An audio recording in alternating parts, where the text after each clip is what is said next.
May 2022. Now, with all seriousness, I'm getting straight into my favorite part of the show on Wednesdays, Leaderboard Series.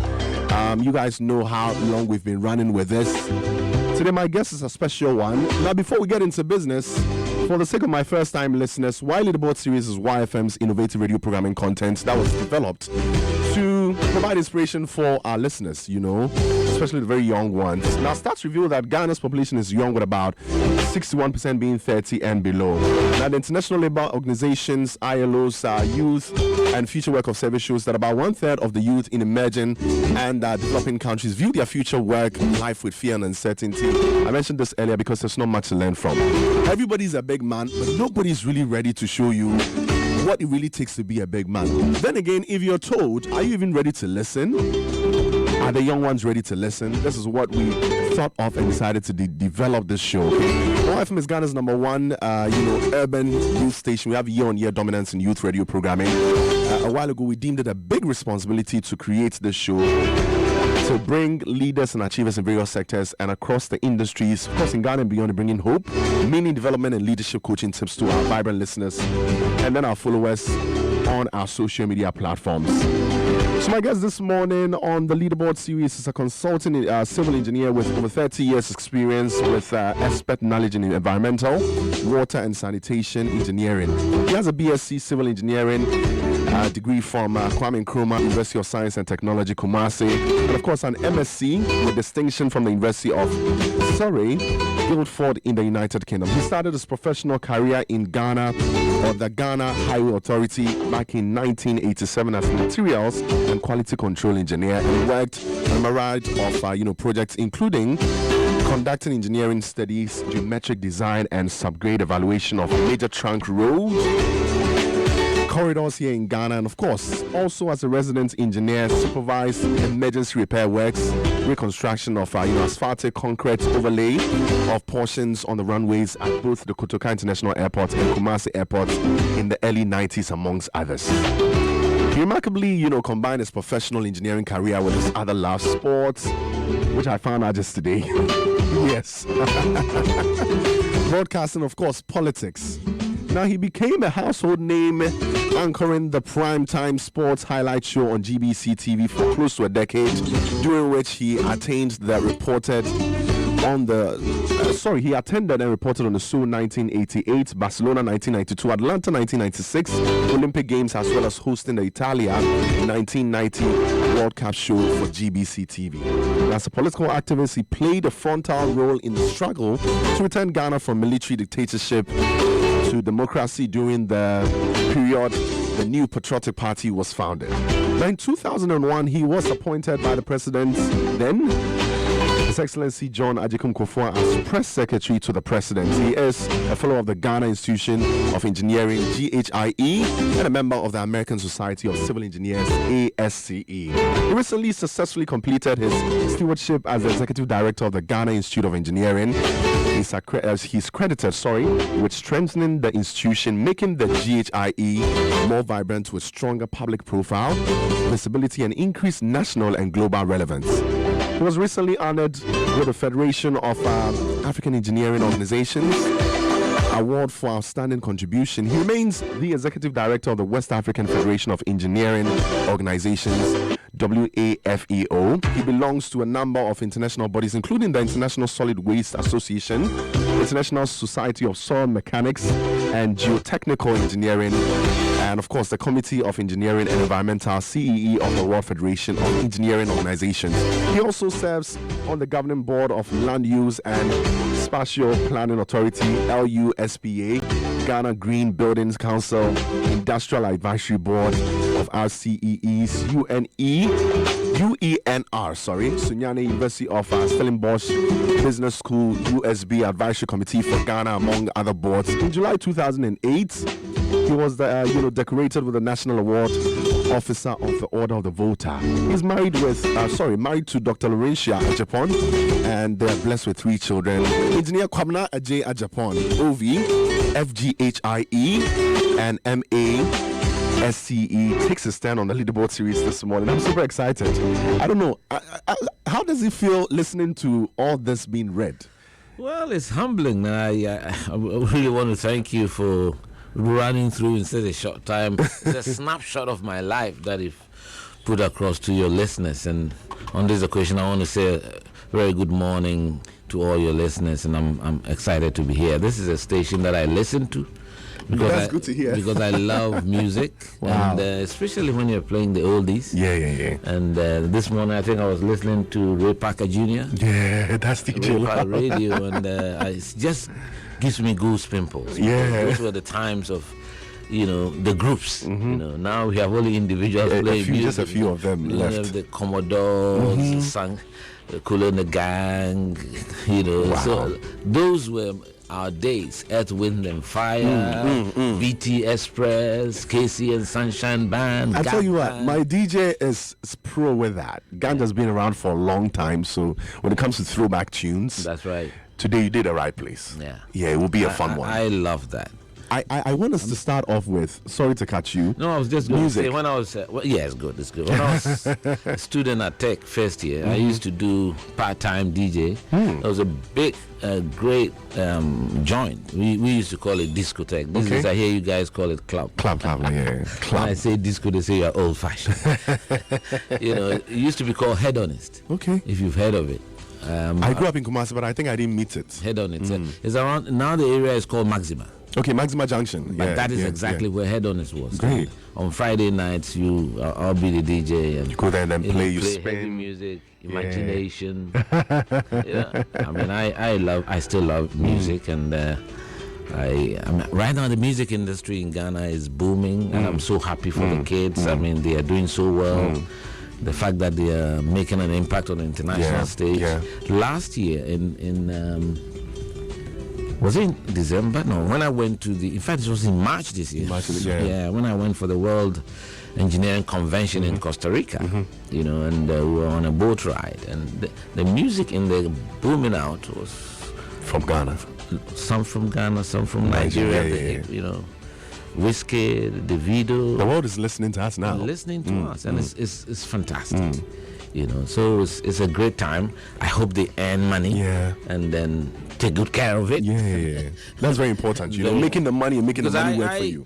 I just got wind that one of the guys that I used to support as a musician, Insia PCA, passed. Yeah. I was shocked. I didn't know. I was just talking to someone. I think he had an accident on the... That's right. So I just Googled it, and I said he had an accident. I haven't seen him for quite some time. I mean, my life is very multi-layered. I have a lot of musician friends. Furiam Ponsan. Wow. Edem comes home once in a while. I go to visit Daddy Lumba. Wow. He's a friend of mine. I'm actually there. I call him Daniel. So many of them, even the young ones. Yeah. They are cool friends. Kelvin Boy. Oh, nice. This is really inspiring. You seem, you come off as a very busy man. Yeah. So busy that you might not even have time for anything beyond engineering and then politics. Yeah. And then I'm reading today, I find out, I mean, this was way before I started seeing what I'm seeing now. You were into sports, and now you're telling us you were actually into music then. I mean, DJing and all that. And you actually do know the songs, the guys who are really, riding the waves even these the likes days. of TikTok. I mean, all the time, it was quite close to me. Kwesi P is a good friend. He comes home at night. Sometimes we go out together. Daku Vibes. Oh. Wow. And so I know quite a lot of musicians, and I want to encourage them. Especially to have proper financial management, get good exposure, properly organize their finances so that they can live longer and share their experiences with Ghanaians. Before we get into it, let me just quickly put this in.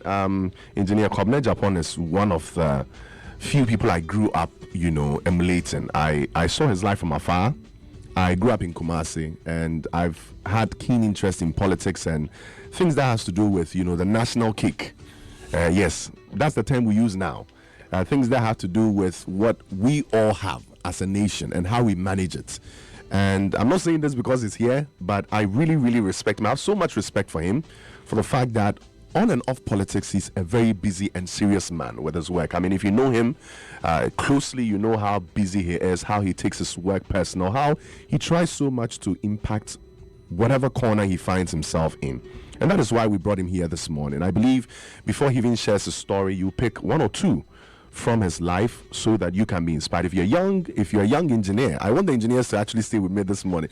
The notion about engineers, they are too serious. They don't have a social life, all that. But no, Engineer KWABENA AGYEPONG is here to tell you guys today that you can actually do it. He said he's a multi-layered person.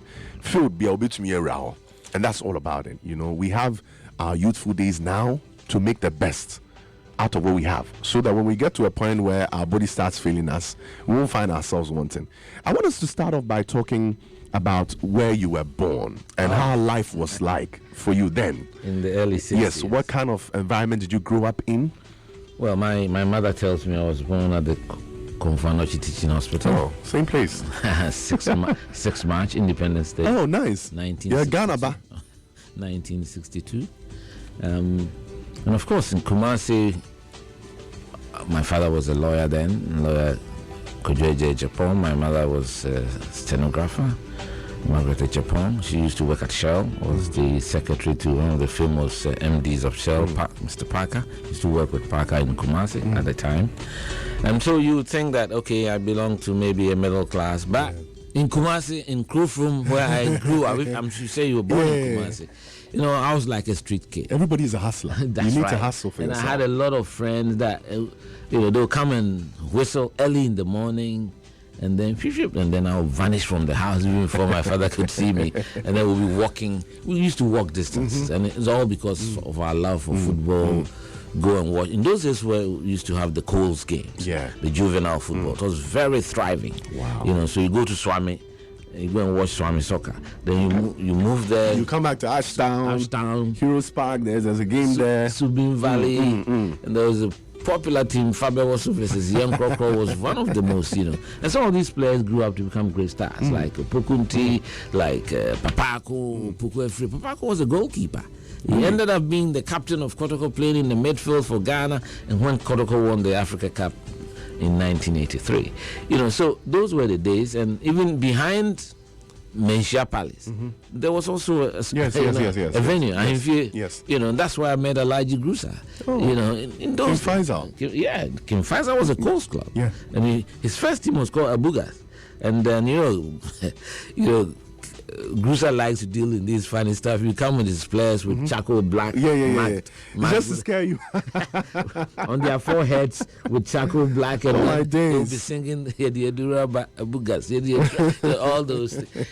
But those were wonderful days in Kumasi. Some of my friends, KWABENA, KWABENA, Amankwa, and I still look out for them. And I schooled in Royal International. Okay. It started as Modern City Academy, and then it became Royal International. We moved to opposite Amas. Those of you who know Kumasi area. Yes. And it shared a wall with the stadium. Oh, great. And so we used to slip through the big drain and climb our way up to watch especially midweek matches without paying. And in our house were some great footballers who used to live there. That was the senior section, those of us in stage 1 to 5. We had the junior section just down the road. And Oliver Aqua used to live there. I'm sure you've never heard of him. No, I've heard the names. Yeah, Oliver Aqua, one of the great left backs in the history of Ghana football. He used to live there. And so, although Kotokoen has, as is now, then the rivalry was so intense, and local football was solid. Everybody, was into it. But even after Kotoko House match, you see some of the guys who come and visit him. But I've seen Robert Foley. I've seen Joe Gatti. I've seen Joe Dakota. He recently passed away in America. He was one of the famous House of Oak center backs. Afro Joe. So as kids, we saw all these things. And my father also loved football. So he took me to the stadium. I'm sure I was about 4 or 5. And you had the opportunity of, going to the stadium. Kumasi Sports Stadium. I quite recall, I can visualize what I was seeing then. It was Kotoko and BA United. And BA was in yellow and black, and Kotoko in our traditional red. They had players like Ajimenjeu in those days, And so, growing up in Kumasi, you become a street kid. You enjoy that. There's no difference between whether your father is a doctor or a lawyer or anything. It doesn't matter. We were just friends. We're all together. Yes, and we could. Can you imagine? Krofrom, we could walk through Amakom to Tech. Oh, yes. Just because we wanted to see the swimming pool. I tell my friends all the time that Kumasi is very big, but it's not big for you if you live there. When you're young. You know where to cross. You can pass through South Centreso and join Bantama and land in Ashtown, and then before you realize you're around Amakum, Tech is just around the corner. It's far, but then just go and see the swimming pool. When you're young, you're so vibrant, you have so much energy, you don't even feel the walking, you don't even feel the sunshine. But we used to just go and sit on, of course, my father always warned me about swimming, and, so that was my youth in Kumasi was remarkable. Lovely people, it was beautiful. You go to Aswasi, and then there was one time we were coming from Amakum, from the stadium to Krofrom, and you descend to Aswasi, and then you get. You pass by Kumasi Anglican KTI down you there. Come down Yes. Over the railway line. That side, it was a marsh. I mean, today is. I can't believe what has happened to the vegetal cover in Ghana. It was all marsh, and it was a sugarcane plantation. Oh, so you just break along, and then the owner of the plantation chased us. So those were the times, lovely times in our youth. Beautiful moments. And then from there, at least, common entrance. Was also an interesting one. In those days, I used to be a very intelligent guy.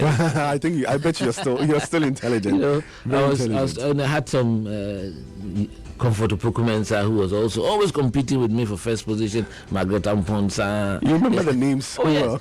Quite recently, what I did was to create a platform. A platform, yeah. And I've forgotten the total number of students we used to be at school. In when we finished, did our common entrance in 1974.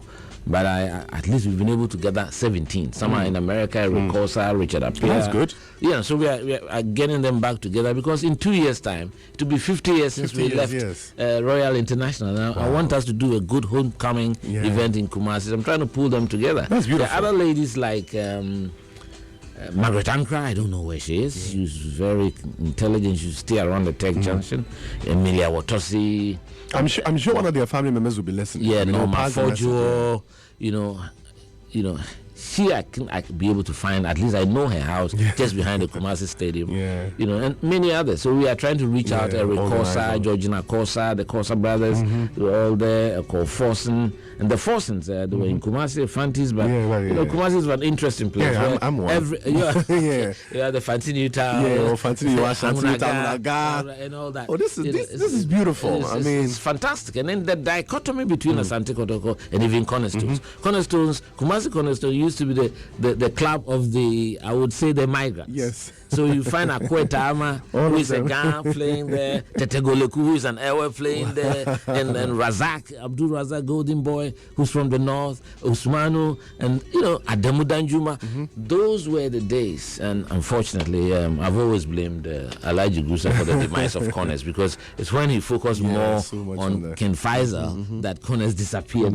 Corners produced so many players for Ghana, and including Tony Eboa, Apple, many there's Kwame T, CK Jemfi, and all that, and great players. I think he had a plan. He had a plan on the side. That's right. And he just at some point had to focus on that.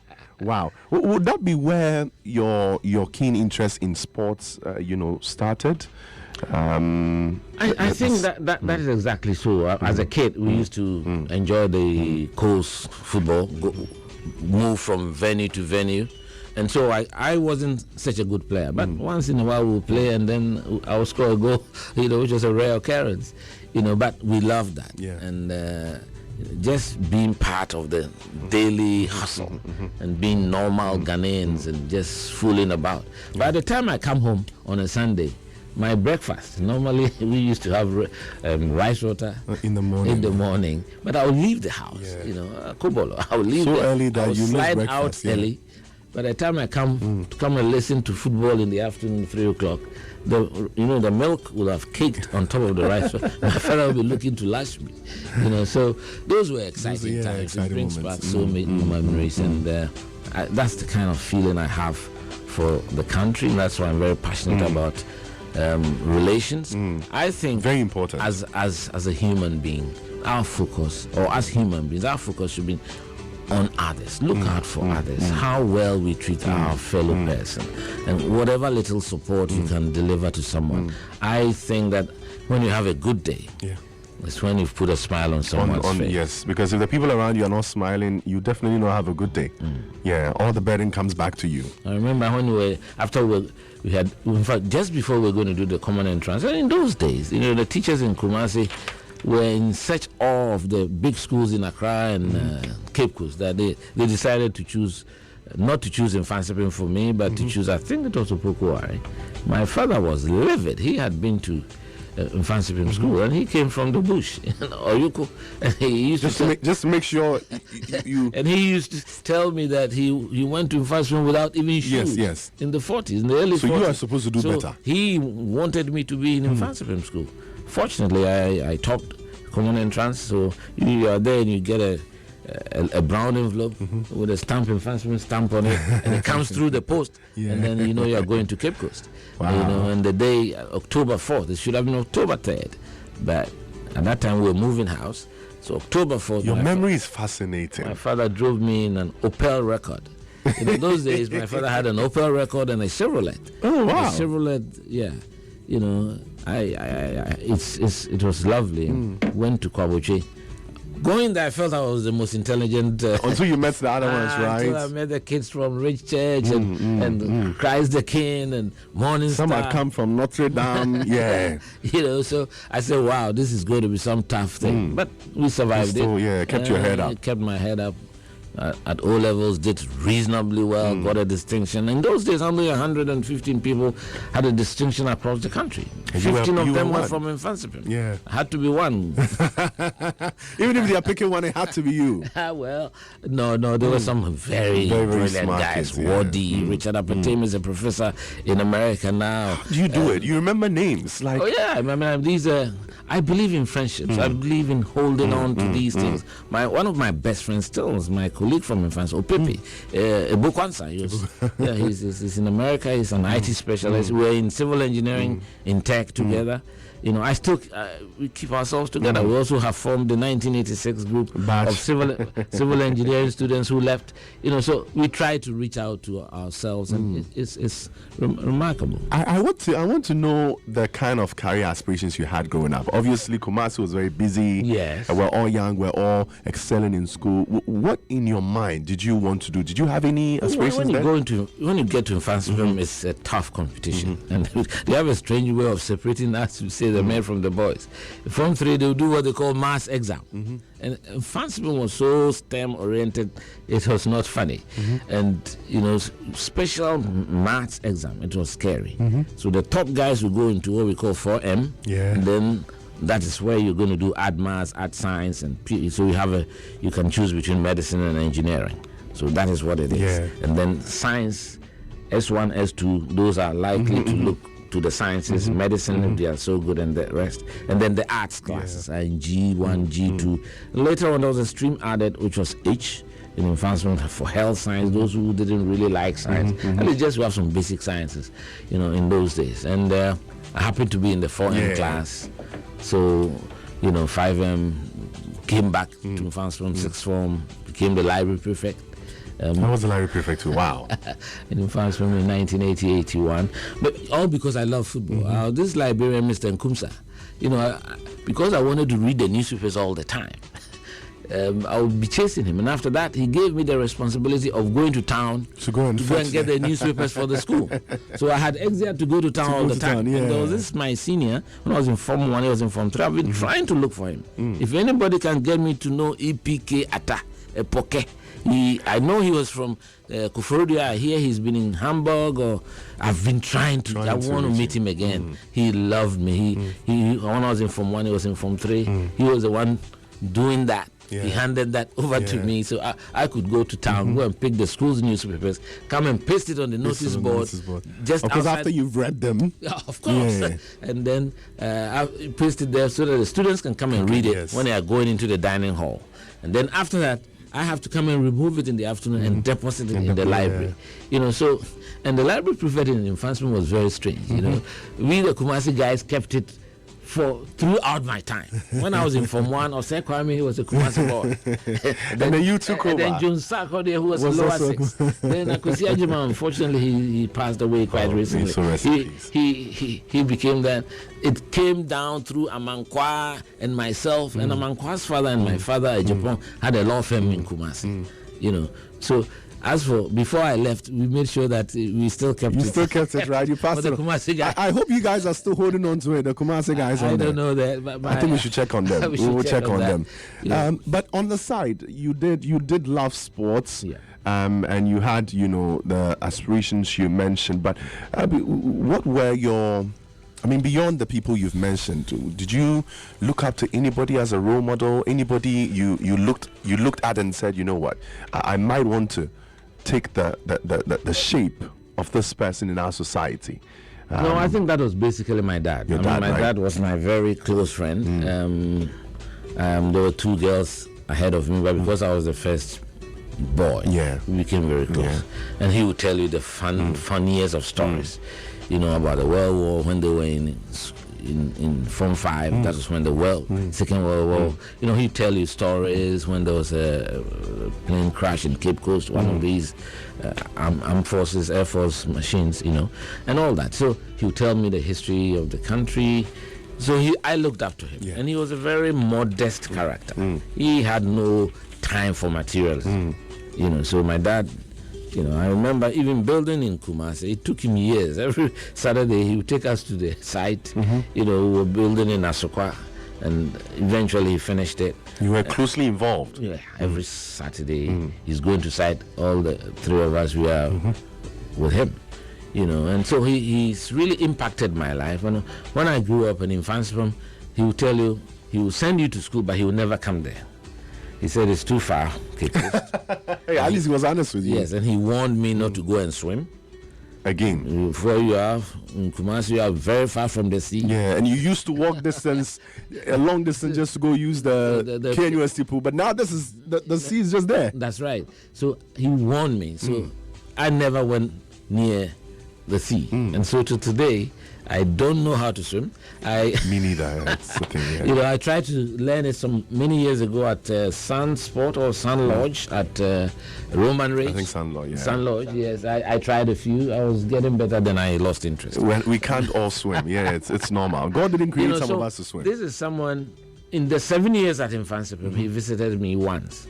And that was when he had been appointed a High Court judge, and he was in Accra, and I think he was doing additional duties in Takoradi. Yeah. Okay. And then he came through Cape Coast. It was by chance. By chance. And then he said hello to me, and just, oh wow! Just, you know, even when you are going to school and he looks at your provisions, he will cut it in half. Always. He had the way of toughening you, making you know that you can't have everything that you want. And then when it comes to the West, you look at you and say, look. There was a time he showed me his salary as a High Court judge. And he said, look at that. This is what I'm receiving. And you have other kids, siblings at home. Yes. Why do you want to take all the money to school? This is what I can give you. He was real with you. Very real with me. So, and there were many instances that he showed me things. But I'm writing my memoirs, and my book will come out very soon. So some of the very tiny details that really made a lasting impression on my life came from my dad. Wow. And then after that, you went to KNUST. Yes. You had gone back to Kumasi. To do civil engineering, you know, and I had 2 friends, again, the Amankwa guy who did civil engineering, the chemical engineering, and Apenting, Samuel Apenting, Fatana. You know, they were very close. They were all in M, and I inherited their books. Yeah.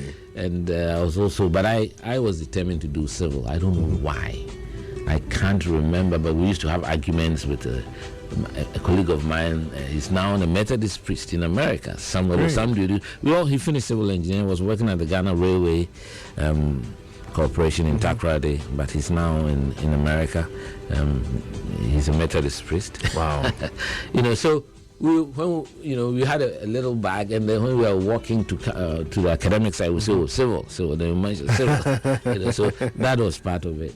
Wow. But Tech was a remarkable place, KNUST. I think it was those 4 years, although I suffered very personal loss at the time, but without the university, I wouldn't have been able to to develop the emotional strength, the emotional intelligence, the mental strength to be able to walk through. Because those were times that I lost my dad. Yes, I was gonna get to that. I don't know if the dates are right. 30th June. Yes. 1982. Help us understand. I mean, I'm sure you said something very profound, that 60%, 61 or 61, yes, are under 30. Yes. This 30th year, to be 40 years. 40 years, yes. That this event happened. So a lot of the young people in this country, they don't have a clue what this country has been through. And that's why we should protect our democracy. When I hear people talk about coups, I always want to warn them. You haven't lived through it. It's not even my personal trauma that I went through, but the country. What happened in this country in our first 35 years of independence was more of chaos. Coup in 66, counter coups, 69 handover, coup in 1972, several coups in the 70s to try to remove the military regime. Those of you who are not too young will not remember. There was a coup that the guy was referred to as, he said he was going to one man, one machete. You know what that means? Cutting off heads. You understand? And then the 79 insurrection by the junior officers against their own senior officers. Before that, there had been a palace coup where Kufu had taken over from a champion. So it was a very torturous history turbulent moment. History that we have been through. And since 1992, to have this clean slate of every 4 years electing our president peacefully and handing over changing governments, we are the star of the world in this regard. I can tell you, and wherever you go and you mention Ghana, the respect that we generate, is something that we should be proud of. Of course, we're going through difficulties, and the whole world is going through difficulties. But I'm not saying that we want to hold brief for governments and all that. Governments have to make sure they don't take our mandate for granted and work towards the aspirations of the people. But young people who didn't see some of these things that happened, and some were very tragic and close to us, because in Infantsibon, of course, being such a big school, a lot of the top civil servants, those days we used to call them principal secretary, senior principal secretary, not chief director. The name was changed later on. Most of their kids were there, and even some of the top military generals like Kote, his son Wachuku was a top athlete, 400 meters. When the father was shot, I mean, the impact on him. And those of us who were in Form 5 at the time, we saw all these things. This guy was in Form 4, how it impacted on him. And another young guy I always refer to, he's an architect now. His father used to be the judge advocate in that trial. He just happened to be a lawyer in the military. He's been given a job to be a judge advocate. He had committed no crime. But during the coup, irate soldiers just bumped into the house, shot him, shot the wife, shot the dogs, shot the house up. Everybody was killed in that house. The kids were lucky to be in school. Yes. And those of us who were with him in Infantsibon, this nice guy, how we had to, it was tough. So I'm just saying these things sometimes to get the younger generation to understand. Those of you who were born in Kumasi, ask the guys in Kumasi, in the immediate aftermath of the 81 coup. It must be February 1982, and I remember it was a Sunday because it was Kotoko against Hazovo. We were in the stadium, and something happened we did not understand. Apparently, some military personnel had an altercation with someone at the church. The church was led by someone called Odifu Asare. I don't know whether you've heard that story. These Irish soldiers picked this, tied him to, they drove him across around the streets of Kumasi. They shot him, bent him in Kejetia Circle at the time. And for the next 3-4 days, all Kumasi residents were held, captive. You have to raise your hands. While you're walking down. You remember? And there's a curfew. There was a curfew, and then it was terrible. So people don't know what people have been through when we talk about coups. And that's why I'm hearing some people want to do some demonstration, which is fine. But on June 4th, that evokes divisive memories for all Ghanaians, that we've tried to forget the past so that we can move on. These young guys, yes, you can come out and maybe they should choose a better date, another date. I don't know. That's their choice. Do you think our generation is taking for granted all these things that you've mentioned? Is it because we learn a lot in school, we learn our history and all that, but the details as you're painting are not really clear? That's right. Would this be a reason why people are not really seeing the urgency or the seriousness in not doing certain things? It's correct, and I think it's incumbent on us, our generation, also to tell the history as it is. As it is, yes. And the historians in this country should also talk about the modern history of Ghana. I'm talking about from 1957 till now, and what the struggles that we've been through as a country, and educate the younger generation. You talk to young people now, they don't even know what the whole thing is about. But where we are now, we should thank God for small mercies. This is a much better option than anything we can dream of.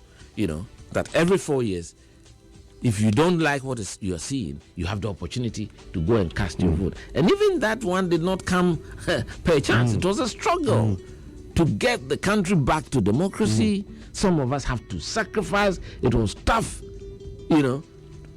to campaign in 1992 was to say that you were a tough cookie. In those days, very few people will have the courage. There was no radio station like this. It was only GBC, one. So even to be given a slot was not easy. I had an interview with Mike Egan. Yeah, I had that interview. And the account he gave me was dangerous, I think, for the lack of better words. Yes. Having to be a broadcaster, I put myself in his shoes. You have been there too. You're coming to work and things are so scary that you need to wave a white handkerchief while you drive with one hand. Yeah. Just so the armored cars will not shoot at you.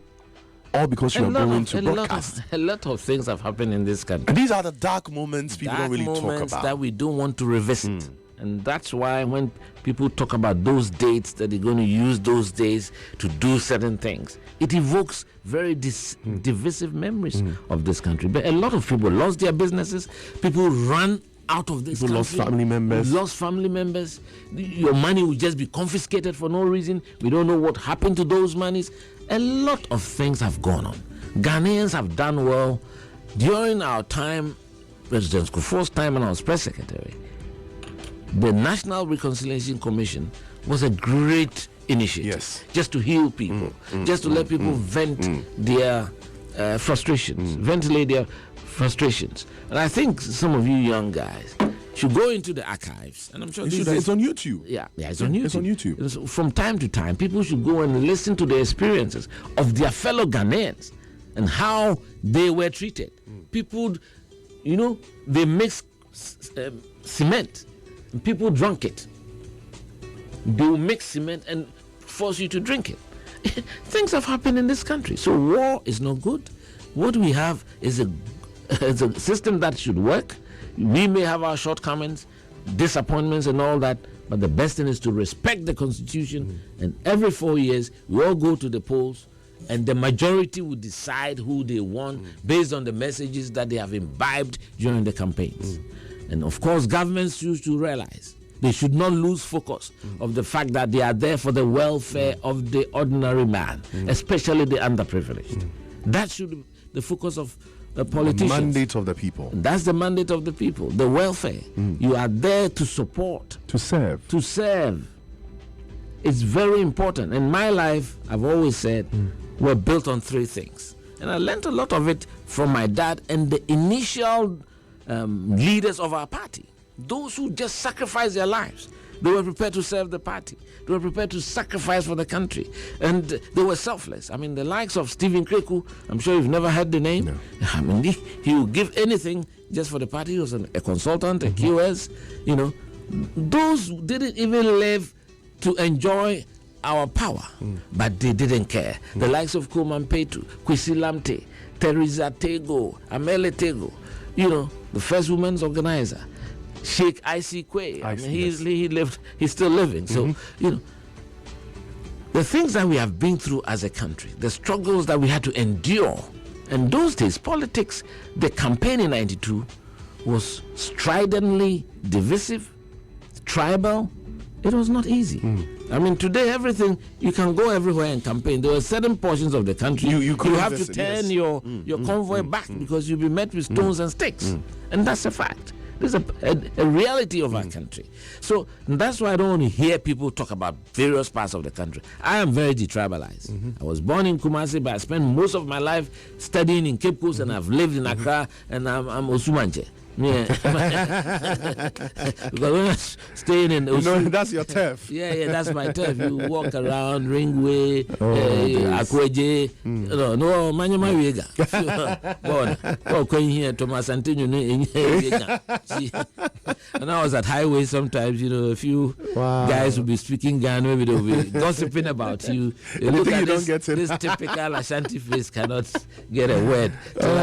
So I just rattle them a bit with a few, and then their demeanor changes. Like he knows what he's saying. I think it's important, especially the younger generation, to be strong, to be faithful, and to be spiritual. We need spirituality. It's in the Bible.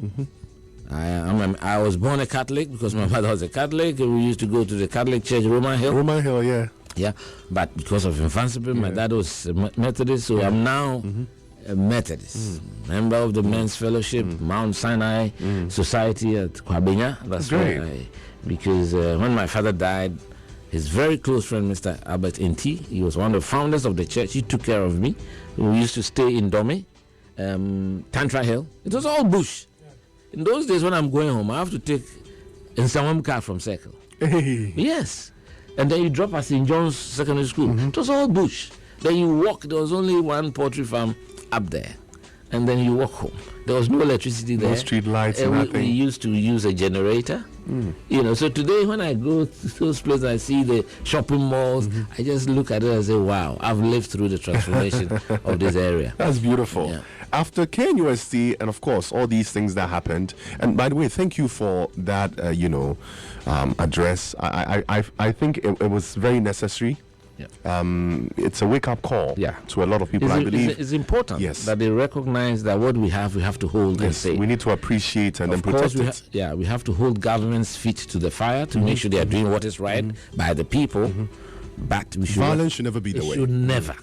It should never occur to us to talk about coups. If you've lived through it, unfortunately, those of us who are this age, and normally I don't want to mention it, we are the 6%, just 6%. Yeah, so we are small, and you, the young ones who haven't seen, because anybody below 50 means that he was even 10 years when these things were happening. So you can imagine, the whole country, most people don't know it. It's important that we create that awareness so that they treasure the democracy that we have, and they don't misuse the new media and the platforms that has been created by technological advancements. Today, you can sit at home and become a TV presenter and have your own channel. Yeah, social media is best at that. That's right. And people say all sorts of atrocious things. Insults, attacks. It's totally un-Ghanaian, disrespectful. In our time, when you see an elderly person, it doesn't matter whether you don't know him or not, you respect him. Just for age. It's a Ghanaian culture.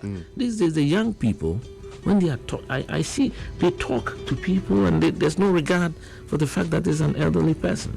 And I think we should change that. The ethics should change. There should be better parenting in this country. I think that's very important. Better parenting. Even the dressing.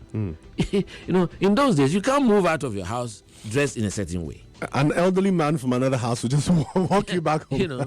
You're supposed to. You can be in your neighborhood and wear something funny, or whatever.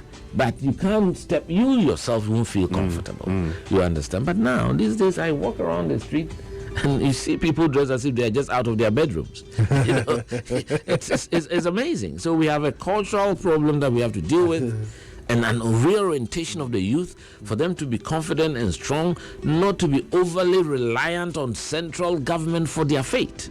You understand? That's very important. Yeah, to build your career. I mean, although we got into politics, we didn't get into politics because we thought we would get something out of it or we would be somebody. No, we wanted to create an environment that will allow us to develop our God-given potential, to have a good society.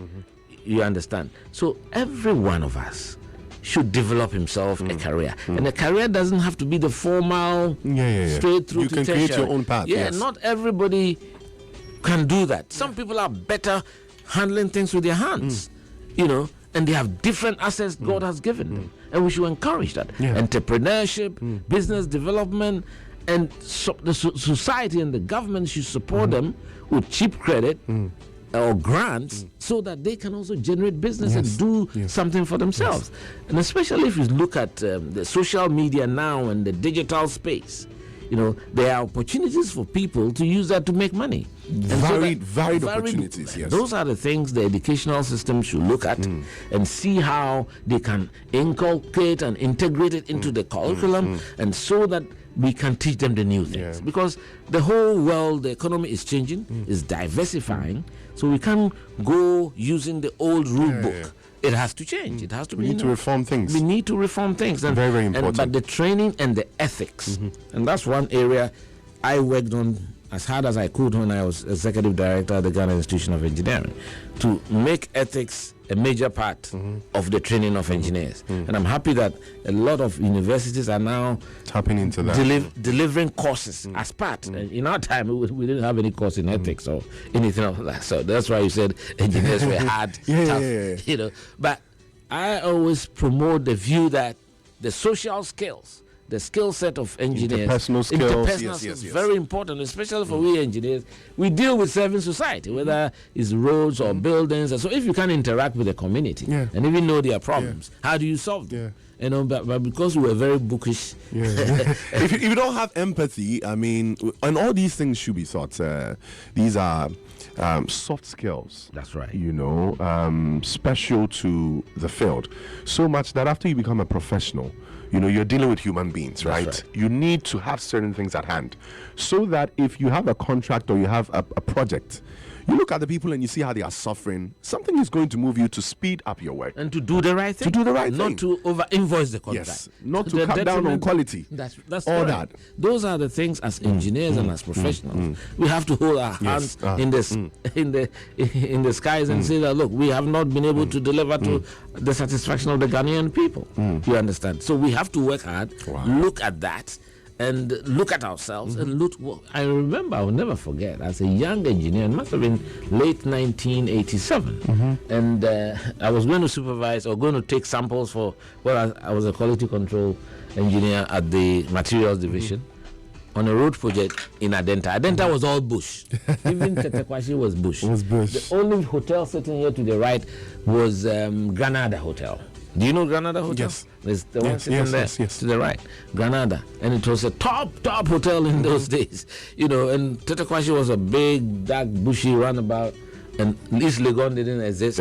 And so we just walked, we drove. I won't mention the name of the contractor, but he's alive. He's a very senior contractor. And he was doing the roads in the area they used to call Aprotech housing. Appropriate technology housing. That's what started at Denta. And of course, I went and took the core samples, checked the density, the road compaction, and all that. And when I was coming, we were coming together with him. Yes. He branched off to Granada. I think I will never forget that burger that I ate. He bought me a piece of burger. That was the nicest burger. Yeah, you had in a while. And if he had hoped that he was going to use that to change my view on the results of that, he was to be shocked, because when I sent it back to him, I said, you've got to go back and fix that. Go back and fix it. Go back and fix that road. So I think we have a lot to do as Ghanaians. I think the sense of nationalism has really disappeared. And we need to get back to that. The meaning of the words of our national anthem. Yes, all these things are taken for granted now. We should really look at the meaning of the words, our national pledge, and our dedication to the collective good, the collegial mentality that we should have, so that we think in the majority, not individual. Yes. You understand? Because when you have a wonderful society, all of us will be happy. Because I keep saying, you don't need that much money to survive. So all those people grabbing things, it is an exercise in vanity, because they should go to the cemetery when someone is being buried It ends there. It ends there. That is your real estate. Yeah. That is your real house. Wow. We put you through there, That's where you live. Your chamber. That's where you live. You understand? All the houses, I have 100 houses, I have 50 cars and all that is vanity. It's vanity. Because you don't even need it. And we need to inculcate this in the younger generation. Let them not think that I'm going to join TANE or TESCON because I think it's an easier way. Yeah, I was going to get to that. I mean, that's like the general perception about politics these days, because we see it a lot. I mean, I speak for the people too. These politicians amass wealth. You know, some of them take what is for the public, what is for the people, so much that the young ones, some will just feel, okay, you know what, this is a better option for me, a good alternative route to actually get to where I want to get to. So let me just focus on politics. Let me focus on getting in there. Once I get in there, I'll just grab all I can grab and then go. I think that is a bad idea. It's a bad option, and it's not a route for anyone. I know there have been one or two examples which I call bad examples. Because if you go to school, you've never worked before, and you are thrust into a position as a deputy minister or as a minister of state, you have not even paid your secretary before. I have run my own consultancy firm when I left Ghana Highways, and sometimes you go 8 months without a job, but you still have to pay your core staff, and you have to go without paying yourself. You know, it makes you a stronger man. It makes you have the empathy that you are talking about. I keep saying, empathy is something that every politician should have. If you are driving and you get to these numerous traffic junctions and you see fellow Ghanaians, your own people, sweating in the sun, carrying just sugar cane, and you can know that sugar cane will never be more than 30 or 40 cedis. The total. And they might not even sell all. That's right. And you don't feel a certain tinge in your heart. You have no business going around politics. You have no business going around politics. It's absolutely vital that we care for one another. You know, it's enjoyable. Life is enjoyable when you help others. We have to help people.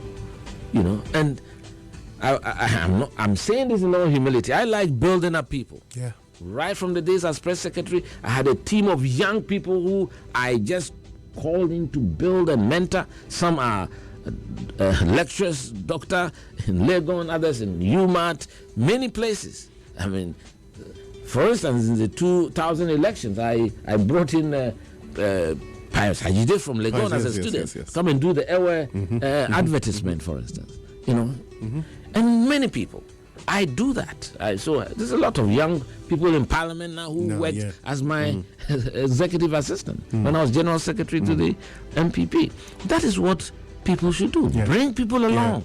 Let them share your experiences, and then push them. Improve the lives of people. That's right. And that should make you happy. You know, it's not about a race for material things, because you don't need more than one house. I mean, from what you're saying, it looks like we've really veered off the main road for a long time. Very much. Yes, so. and I mean, you are in the space where I mean, you are in the space where policies are made, where these people get the power to change things. Is this a conversation that is being had now? Are people waking up to the fact that a lot must be changed? Well, that is the motivation for me to stay in politics. Okay. Because I think we need to force that. We need a critical mass of people who are thinking this way, who are thinking about Ghana. There should be people talking about the interests of our country at the corridors of power, not individual interests. Because in this country, any bright idea, and it could be the brightest idea, that comes from a government. And then people see it as a procurement opportunity. You understand? And that is something that we have to fight against.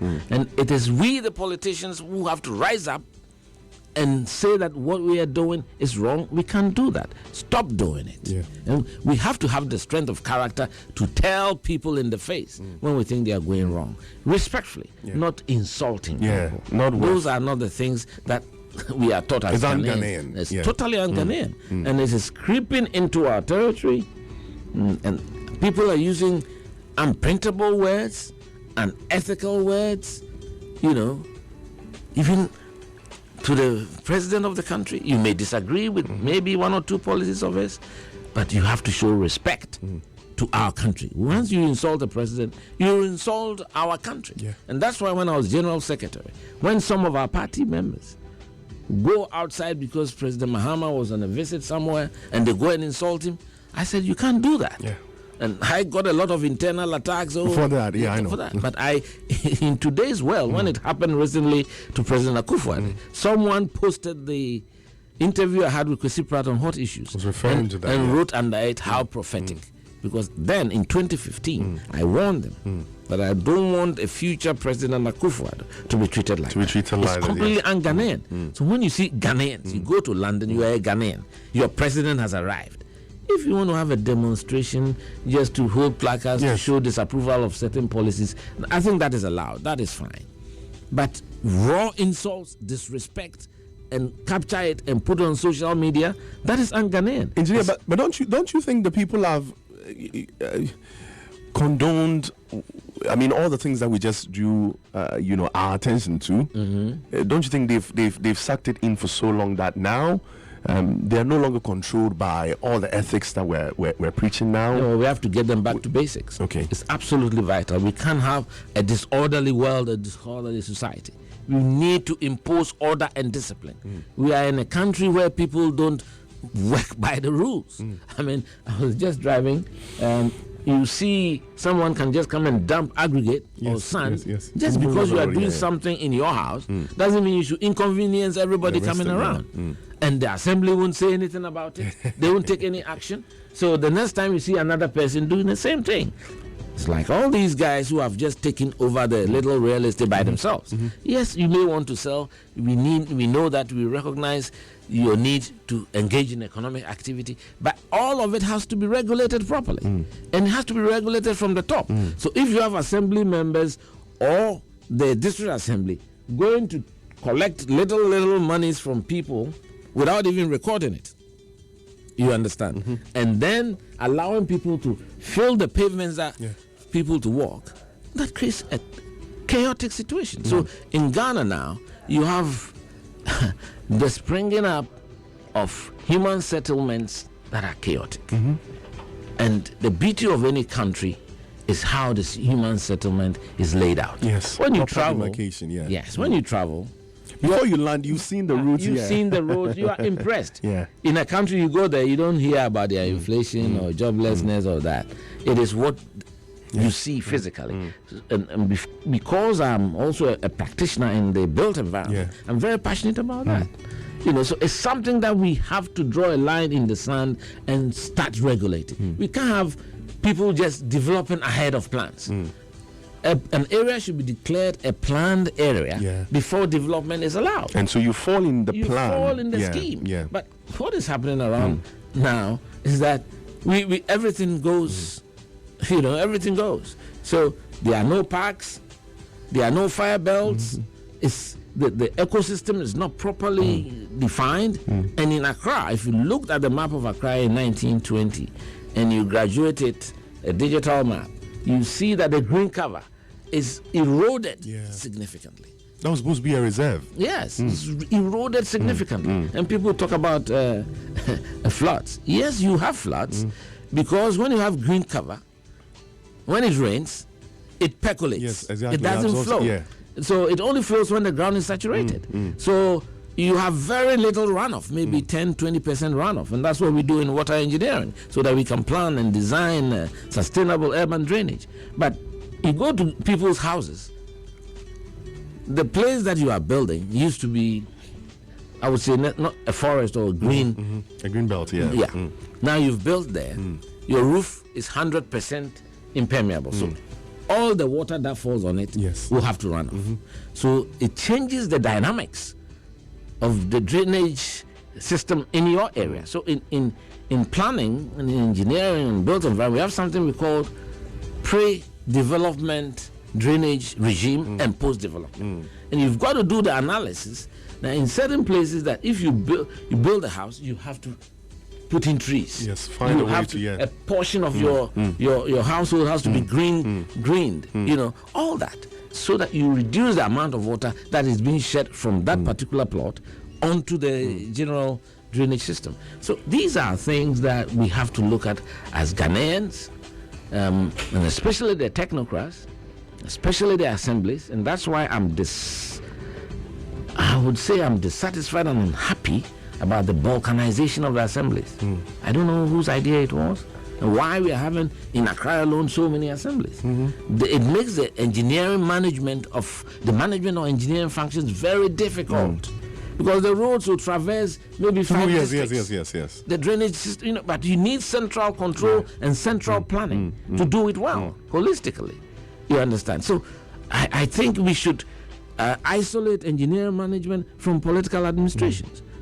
So therefore, if you have an assembly, it doesn't mean that assembly should also have a whole engineering department for itself. I think there should be one central engineering department for the Accra Tema metropolitan area, so that you have top guys in there to make sure that they can deal with the requirements of managing the engineering service. Because they have uniform policies to implement. Yes. Because what is happening is if you have some very DCUs who doesn't want to listen? I mean, who loves Steph, who loves his Steph. Certain things cannot, be. Yeah, so he would like to do things differently. Yeah, let me do my own thing. Will do differently, so it will be chaotic. So we can't. That's a very good point. Wow. Now, of all that we talked about, I think we're going to get back to it in a bit. The emotions are up a bit now. You had the opportunity of going to the UK to do your masters, right? Oh, that came later on. That came later on, okay. But you had worked before. Yeah, I had worked. Politics had taken me away from engineering since 2001 when I became press secretary to the president. But after that, I felt that, look, I should have done that. In fact, in 1989, I had admission to Imperial College to do geotechnical masters. By that time, I was so engrossed in working, contributing to the return of democratic rule that I wasn't prepared to leave the country. In fact, in the immediate aftermath of the death of my father, and 3 colleagues who were brutally murdered on the 30th June of '82, in those days, the British were prepared to give me political asylum. My mother was a British. I had siblings there, but some of them left. My brother Kofi, who's behind me, decided to go. He's still there. You decided to stay? He decided to stay in the UK. I said, no, I have to be here to represent the voice of the voiceless, help me understand. Years before your dad passed, you were obviously geared towards helping the people, like you mentioned, getting into civil engineering, wanting to serve the people. After your dad passed, was that when, or would it be fair to say that was when the whole dream of getting into active politics in order to implement the changes you wanted, would that be when it fell on you? I felt a distinct responsibility not to let my dad's death be in vain. That whatever I saw wrong with the system, I have to make a contribution to change it.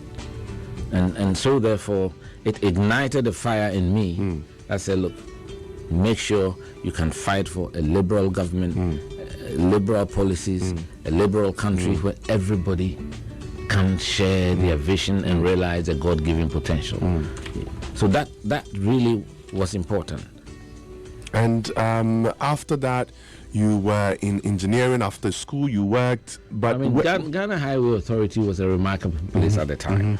Civil engineering is very broad, and they had very many departments. And you did that in Kumasi? No, I was in Accra. You did that in Accra. I was in Accra. Our office is just near Birmingham. That's where I was stationed after my national service. But they had different departments. So they send you to the contracts division. Okay. So you go and learn about contract procedures, procurement procedures, and all that. You send it to the survey and design. Okay. Designing roads, geometric design, topography, surveying. And these days, things have changed. These days, they're using laser technologies. It's so simple. We used to throw chains, hard physical chains. Then you see them. I mean, my guys that were doing their national service, in civil engineering, you see them. Even now, they would have to walk distance with some, devices. Yes. And you see them. You're driving by the road, and then you see one over there looking through a scope, and the other is holding. All these things were in there. But I can only imagine how things were then. Tough in our time. Now that things are even better. These days you can have devices that can measure distances very easily. So these are new developments, And then we had the road maintenance. Okay. And I think the road maintenance policy at the time was very good. I don't know whether they still have it, because every kilometer of road in this country had somebody responsible for it. Yes. From a road foreman, who then has a certain number of kilometers under his watch, and then reporting to a superintendent who's in charge of the entire area, and then to a district engineer who's in charge. So we had something that we used to prepare, line diagrams, to give you the status and the state of deterioration of the road in time. So it was easy reporting. We were maintaining it. So the maintenance was good. It was good maintenance policy, all that. And you learn all that. You go to bridges, that's where you do structures. And I remember going to Agunas Road, being sent on a bridge inspection. You have to descend into the river, go and inspect underneath of the bridge and do your bridge reports, inspection reports. And then we had the almighty mobile maintenance unit. In those days, the highways had mobile maintenance unit. One was situated at Suhum. So if you get past Suhum, the new overhead, you look to your left, you see a camp. Yes. It's a bit disused now, but that was where the camp was. And you spend 1 month in the bush, in the camp. And that camp was responsible for maintaining roads in the 80s. Yeah, so they always have, they have gravels, they have everything. I think they have all the materials there. That's right. Okay. So Okay. And then we had one at Ejuso, mobile maintenance, where I stayed for 1 month. Wow. Where I misconducted myself, drinking too much gin and pork. I got back and I was very sick. Wow. Yeah. And then there was another one too at Abofo.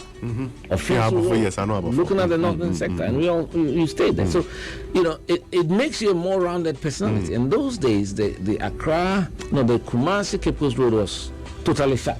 Yeah. People had to pass through Accra to go to Kumasi. Yes. That road, and that was when we were going to do the redevelopment. So we were sent as a team from the survey and design, and so I've lived. You move in camps. That is Asim Manso or Asim. It was all bush, and sometimes. And it's really about the work. It's about what you are determined. You love it. And that's why I want to encourage young people. They should love the profession that they choose. Something that gives you satisfaction. We're trying to evaluate or discover borrow pits, material that we use for construction. Okay? And we had this Insemre quarry. And sometimes you have to go and call the quarry, see how deep it is, and be able to evaluate the volume of material and check the material, the flakiness index, the roundness, and all those impact ratios, and that kind of thing. Just be able to tell the quality of the aggregate that you can mine from that quarry. And it was in the bush, and I was with my colleague and walking over to try and get the expanse of the outcrop, the rock outcrop. And we've done all this in our lives as engineers, as young engineers. And let me ask you this: this was not because you were not chasing this because things were hard at home. Not necessarily. You could have decided to, let me just stay back, as you mentioned, accept the asylum given by the British government, and have a good life like your brother, have that life. But you decided you're going to stay. But didn't you at any point in the course of all this feel like, okay, I made a wrong? Even when I went and did my master's, when I was offered a job in Saudi Aramco, my colleague, Saeed, he's still there. And Mohammed Chit, guys I work, he was from Morocco, the other one was from Kenya, but he's Indian. They're still working out there. We were offered what? After we finished, I got my distinction, $12,000 a month, tax-free for Qatar. Wow. That's when they were preparing for the bid and all that, and so therefore the new facilities, water treatment plants and all that, But I always wanted, You had a bigger calling. My mother told me that when I was born, Kroboduse, who was a minister in the Nkrumah, he was my father's good friend. They came to Konfanochi, and he pointed at the baby and said, "Well, Maggie, this is your son. He'll be something." Wow. So I always have that feeling that I have to serve this country. I was born on March 6th. It was my destiny, and for me, I'm very passionate about the country. Anything that will help our country, I'm prepared to sacrifice for it. And that's what I'm interested in doing. You were busy with engineering and all that, and at some point I was told you were able to form a career out of the side love you had, sports. How did that come about? Sports, because I used to travel after my father's death, and there was a long break in 1983. Universities were closed. Yeah. We were supposed to go and carry cocoa, and then I said, okay, I'll go and visit my mom. And so those were the days. The long vax, you go to London, and even going to London that time, Ghana was 6,000 cedis. But I borrowed from 3 people. Wow. Yeah, my uncle Kojo Banfo 2,000, Mr. Befi 2,000, and my best friend Owaski's mother 2,000. Oh, you could actually borrow from your best friend's mom, man. Yeah. Times have really changed, though.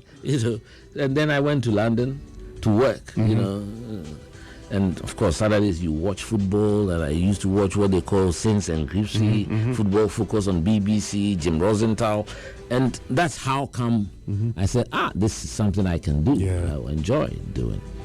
So on campus, I will practice it by running commentary.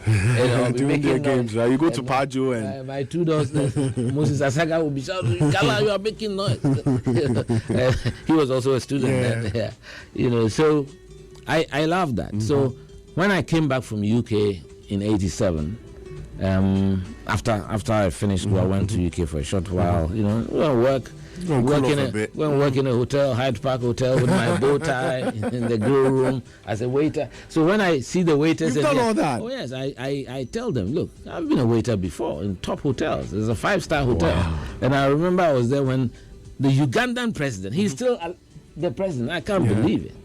Yoweri Museveni walked into the hotel in 1986. Late 1986. Wow. So when I got back, started my national service, and of course, as for Accra Sports Stadium, I was a fixture there. Those of us who used to sit at the top of the old Accra Sports Stadium, and that's how I got introduced to the producer. He's still a very close friend of mine. He's advanced in age now, 85 years. He's called Mr. Henry Ako. Yes. Henry Ako. Yes. He was then the director of sports. So he looked at me and said, look, we'll bring you on some of our panels. Yeah. Papa Pencil was then also doing sports beat in the morning. He was my junior in Infant and Tech.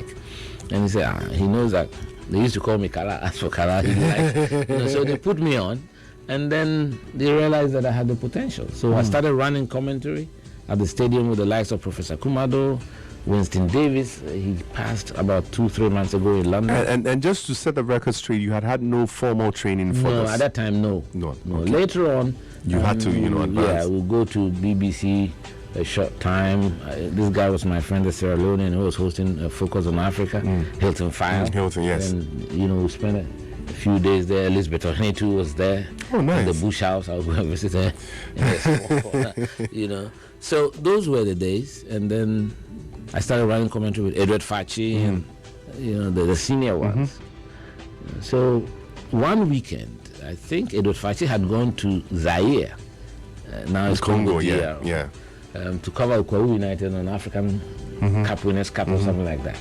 And didn't arrive in time for sports highlights. And Henry said, come now, you have to step in. You need someone to step in. And then I stepped in, and they felt I did it very well. So after some time, they allowed me to host it. And I hosted it for a very long time. And those were the times I tried to add some innovations, things that I had seen in the UK. Yes. And how, because in those days in GBC, they would just give you the synopsis, and they want you to read. And I said, no, this is a television program. I can't read. So I'll just imbibe it and try to communicate. Yeah, make your own words out of it. That's right. So then I started introducing other innovations like the international segment, because then you had so much, I was watching English football in 84, going to the stadium, and my mother used to work part-time at White Hart Lane.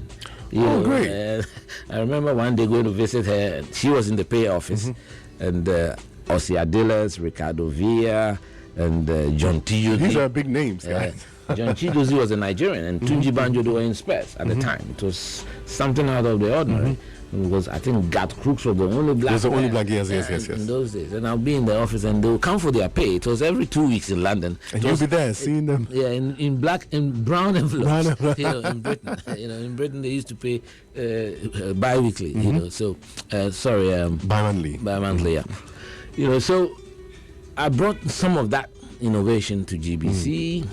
So even the issue about having a live broadcast of international events, games, yes. I remember the 1990 World Cup. It took a lot because they didn't see how they were going to be able to finance it. So I had to go to Jacob Lamte at Lintas. I had known him because of our politics, and said, Jake, look, if you can put together sponsors, then we can pay for the feed. GBC can pay the feed from UTNA. There used to be a group called UTNA. It was the television aggregation for the whole of Africa. Now the name has changed. That's right, UTNA. So they'll give us the feed. And Jake said, how are we going to pay for it? How are we going to, satisfy our sponsor? I said, Jake, we're going to do panel discussions. And so we'll do that 30 minutes before the program. Give the brands mentions and all that. And then we'll play their adverts. Then when the match starts, after the 15-minute halftime, we'll play it before the discussion, the analysis, and all that. So that was the first time. And these were things you were seeing out there. I saw it. I mean, there's a popular program on ITV called Saints and Greasy. The two of them just died recently. Ian St. John and Jimmy Greaves. Very humorous, but great footballers in their time, and they were hosting the program. So I met a lot of these presenters. I went to Tottenham to go and see John Motson, the great commentator. Great. Personally. So it was a passion that I had, and that's how come in those days I'll watch all the Olympics. And in the Olympic Games in 1988 we were in Korea, in 1992 in Barcelona, in 96 in Atlanta, so just the passion to go and watch Carl Lewis, to go and watch Butch Reynolds and all that. Now a famous picture, a beautiful picture with a famous lady, Evelyn Ashford. He used to be the world record holder 100 meters before Flojo decimated that record in South Korea. Wow. So, I mean, that's what we did. And GBC was fun at the time. Edward Fachi, who was more senior, was the host, but was a constant panelist with the likes of Papa Pinsel, Moses Fuamini, sometimes Kwabena Agyeipong. And I remember the opening game. Everybody knows that I am obsessed with Diego Maradona, and nobody can convince me that there's ever been a player like him. A better player than. Of course, off the field he had his issues, but football for football, I don't think there's any. So up to today, I have a juvenile team in Adabraka that I named after Maradona over 25 years ago. Argentinos. It's still there. It plays in the juvenile league. And some of our players have made their way into the Black Stars. Oh, great. The goalkeeper, Lawrence Atizigi. Oh, really? He was goalkeeper. Okay, great, and many others, Prince Tego, Isaac Vosa. So I've always loved juvenile football. Wow.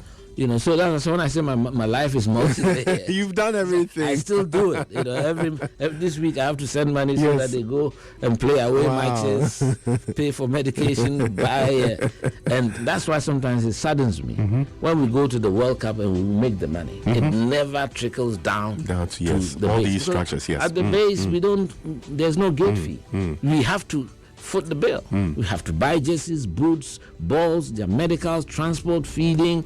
And then every year we have to register with the FA as well. We pay. We pay back to them. Pay referee fees. There's not much being invested in them. That's right. And of course that may be a different topic. I think now that I know, for the sports guys, we have a sports show on Sunday. I think a lot of the information you have, it needs to be brought back. One of my regrets is that I introduced the international segment, and I used to do it on Sports Highlights at the end of it. I know we've discussed our Hazovoka, our Kotoko, Olympics. That'll be the last part of it. And now that's actually the main part. It's bad. And the local league side is just the. You don't even hear it. No. So I think it's incumbent on the likes of you, those who are doing the sports media, to place emphasis on our local football, and so that we can rebuild it, drive the populations back into the stadium. It has to be a deliberate policy. Yes. Look, the last time I went to watch football in Kumasi was Ghana against Nigeria, the last qualifying. The stadium was jam-packed to full. People have the passion. Oh, yes. Soccer is the passion of the nation. Yes, the world has changed. We are exposed to DSTV and the best leagues in the world and all that, but we should prop up our local league. I believe, sorry to cut, I believe that is more reason why a lot of people are not really putting much emphasis into propagating what is happening in the local league system. Because we're watching, you're watching leagues in SA, you're watching the Bafana, you're seeing their stadiums, their training pitches and all that. You're seeing how the structures are well built for them. And you're asking yourself what is really happening out here.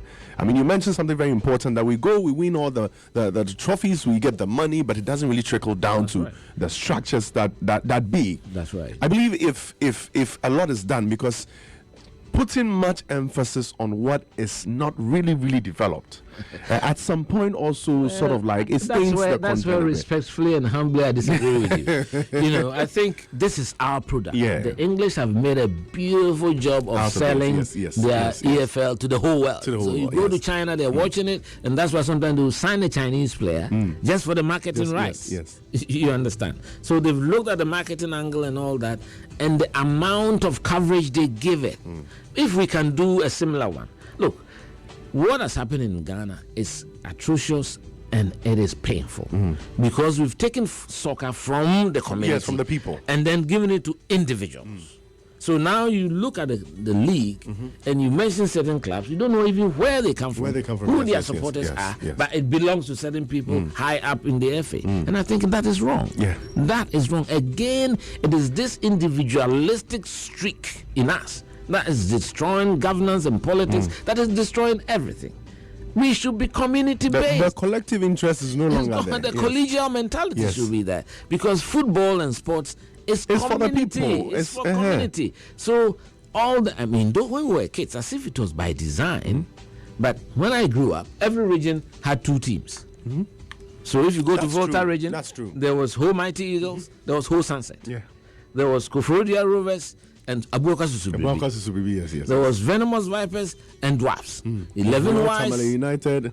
Before Real Tamale United, it was Bewa United and Savannah Stars. They got together to become Real Tamale United. Brown Half United, Bafuakwa Tano. If you go to Cape Coast Vipers, and so you have one for the traditionals like Ebusu and Dwarfs, and Vipers for the immigrants. It's like that.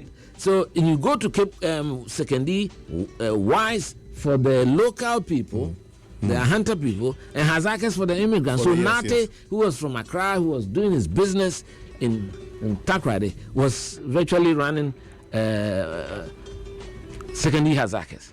And then even in Swedru here, we had Fankuba and All Blacks. Swedru All Blacks, Swedru Fankuba. Fankuba produced one of the best players in this country. Footballer of the year 1980 in Ghana, Francis Kumi, brilliant left-footed player who used to join Asante Kotoko later and was part of the team that went to the final in 1982. So there's a lot that the young guys can feed on, can chew on. I want us to propagate ourselves. And now with new media, you can go to their training, you can interview them, it will push the clubs to educate their footballers. And again, the issue about school sports, which has totally disappeared. That's gone. But if you look at how the country got sucked into the science and maths quiz, it tells you that the country will be ready for something similar in sports. If we're intentional about it. It has to be deliberate, and everybody would like to support their school to have a good football team. And in Fansipim, we used to even play cricket with Achimota. You understand? But of course, those are maybe a bit outrageous now to talk about. But at least soccer, athletics, tennis, basketball, in Fansipim and St. Augustine's, St. John's at Cape Takrady, when they come to Cape Coast to play basketball, they were top. You understand? And all these things have disappeared. And it's not very difficult to put together a basketball team because it's just one ball, a few. And then, one of the things I really remember through this, sports system, the athletic system, the service units of our country. They used to do that as well. The police, they were recruiting people through that. That's right. They were seeing potential in people and then employing them. Yes, exactly, all of them. All that. So a lot of these things, it has to be a focus. It has to be deliberate, as you said. That's true. It's a deliberate policy that, look, let's get our game back. Reduce the gates. I look at how much they charge at the gate. It's too expensive. Look, the The main stands, where guys like you want to take your wife or your girlfriend or somebody, you are the ones who should go and pay the 100 cedis, you know. But the popular stand, you know, football, it's a people's game. Our taxi drivers, our carpenters, and you know, people don't have the money. They are the ones who populate the game. Reduce that, even if it is 2 cedis. I'd rather have them pay 2 cedis and fill the stadium 40,000 times 2 cedis than go and charge 10 cedis, 20 cedis, and it's just 1,000 people. The mathematics do not add up. You understand? And I used to tell my friends in Kotoko, I said, look, our team, what you do, reduce the cost. Now we are blessed with good stadia in the country, at least. For the last 10 years, we've got reasonably good stadia around the country. And this is the time that we can't even play in the Champions League in Africa. It's terrible. I see all these teams play on Super Sport, and Kotoko is not there, Hazovok is not there, Olympics, you know. Accra Stand Fast, there were a lot. Kwahu United, you know, these are community-based teams, so everybody will be behind them. The stadium will be packed, and that's what we should encourage. Not one-man teams who have no locals and supporters, because we don't even know where they are. You know, so it's like a business model. Let's train players, let's sell them. You are not impacting. And then some are slowly, you know, deploying corrupt, you know, tactics in these things. I'm hearing all sorts of I just things. had one, I think 2 days ago. I'm hearing all sorts of things. But such a bad influence. I mean, look at the English League. A team that is even relegated will fight, even though it's relegated. In Ghana, they'll concede 10 goals. And, you know, it's wrong. You know, that's what makes the beauty of that league. I mean, I saw in Italy, Venezia, so really relegated, fighting hard at Roma, and Roma needed the points to get into Europa. But it was a draw.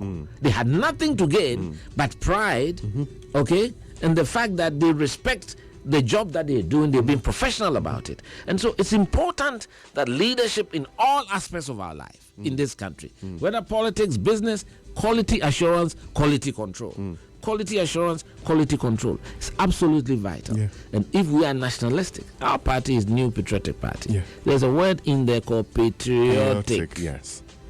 Patriotic. Sometimes when I read some of our party platforms, and the sentiments patriotism I see is missing, right? The sentiment I see is what you're saying. You know, having I'm going to do this because I want to. Look, the country, the feeling for the country is gone. It's lost. Why? It shouldn't be the case. We have a few more minutes, you know, left before we wrap up. But I think since you've touched on that, let's enter the realm of your MPP. Yes, when you decided to get into politics, all right? Just help me understand, was MPP your first political party with it? Let's go into that a bit. Political parties, you never move. You know, it's like football, you know. And in those days, I mean, because of where we were coming from, this party, MPP, was fashioned out of adversity. And in fact, the event of June 30th became the rallying point. It crystallized the political opposition. The lawyers who would move to try and commemorate the 1-year anniversary, they were crushed by the cadres. Yes. Just going to commemorate 1 year, they were crushed by the cadres. The Osofos were beaten up. The tea and things were drunk by these cadres. I think it was at Calvary Baptist. Then there was one at Richchurch. Again, not Richchurch, the one opposite Jubilee House. Christ the King, I think. And commandos and cadres, PDCs, they used to call them PDCs, People's Defense Committees, that kind of thing. A lot of things have happened in this country. You know, so all of us felt that there was a need to aggregate together. And we, the young ones at the time, we had a group called Young Executive Forum. A lot of young people came together from different backgrounds. I can mention a lot of, quite a few of them. Peter McMenu, Alan Shirmatin, Kojo Banredu, Akosi Oseje, Courage Kwashiga, Gladys Asma, and this coalition you guys formed was out of will. Kandapa, yes. I mean, those days, even going to meet was not easy. People were scared. Like Mike Egan, Uncle Mike Egan said here. It wasn't easy to meet and support the MPP. You know, so you will be surprised that it was the MPP. We had been in opposition to Buzia's time, was the first political party to even buy our own headquarters in Kokomlemle. People were contributing. We were prepared to do something for our party.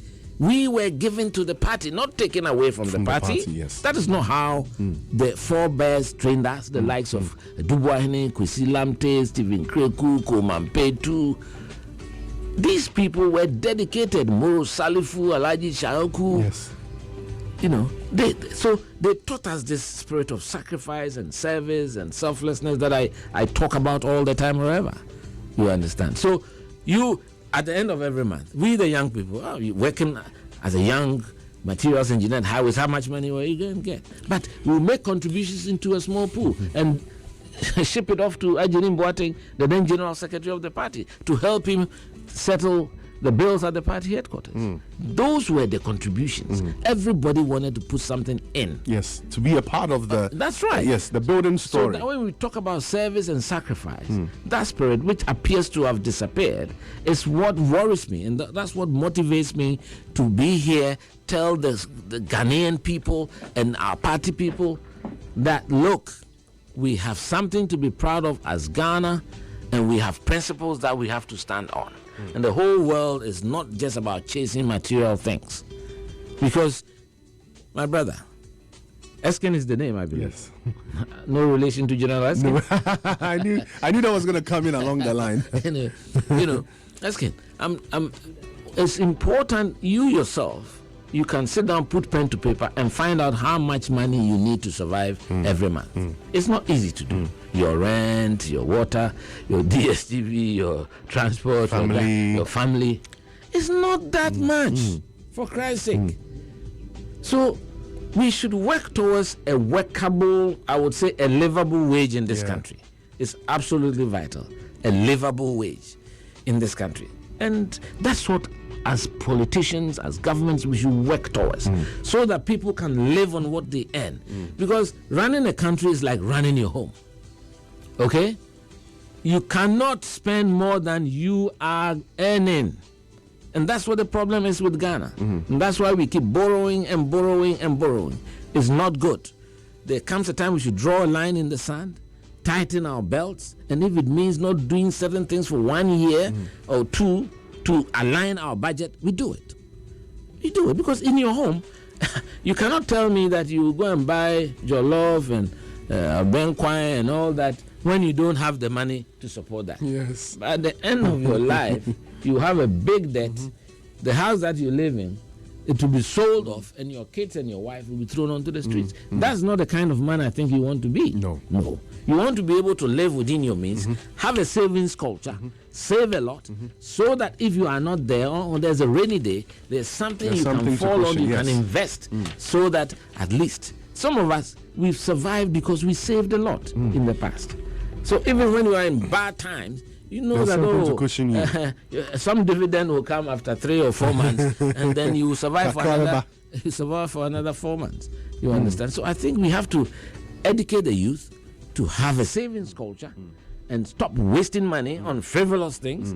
And I know it's different. We are not the same generation. I understand. They have to enjoy themselves. We too, we used to enjoy ourselves. Yes. And I'm a party person. I mean, before the COVID. You're jam man. Oh, yeah. Before the COVID, you find me at Moving Peak or Kempinski. That's at the beginning I think I've of seen the you evening. at Kempinski You see me at Kempinski, yeah. And then I'll move to Labone, Plot 7. Just cool, small. Go there. From there, I'll end up at Twist. And some of the kids will be wondering, what is this man doing at Twist? But I have my small corner at the reserve. Just do your thing. So once, I love that. I love life. I think. And this didn't just happen overnight. No. This has come up as a result of you putting in work. Yeah. Over the years. Yes.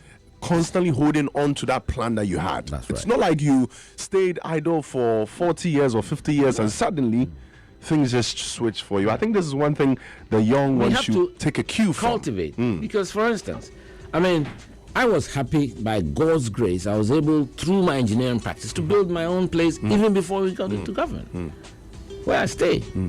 And so when I became press secretary to president, and they got me a government bungalow at Cantonments, I refused. National security was unhappy. I said, no, I will stay where, and this is where I own. I'm comfortable in my own place. You understand? People should, even my own vehicle, I used my vehicle for work for close to 2 years. I don't have a government vehicle. I've never had one. You understand? The one that they gave to me broke down, and I continued to use my vehicle till I left government. But all of a sudden, it's as if we are engrossed in the pecs of power, and that is what is sending the bad signal to the younger generation that, what we mentioned earlier. Because I don't see why. I mean, you have to be riding around in expensive V8 in Accra if you haven't bought it yourself. If you can afford it, you work and you can buy it, fine. But we should not put pressure on the government system that we know is stressed, and then state organizations that are not in the blue are spending money and pecs for their top officials. I think that is wrong.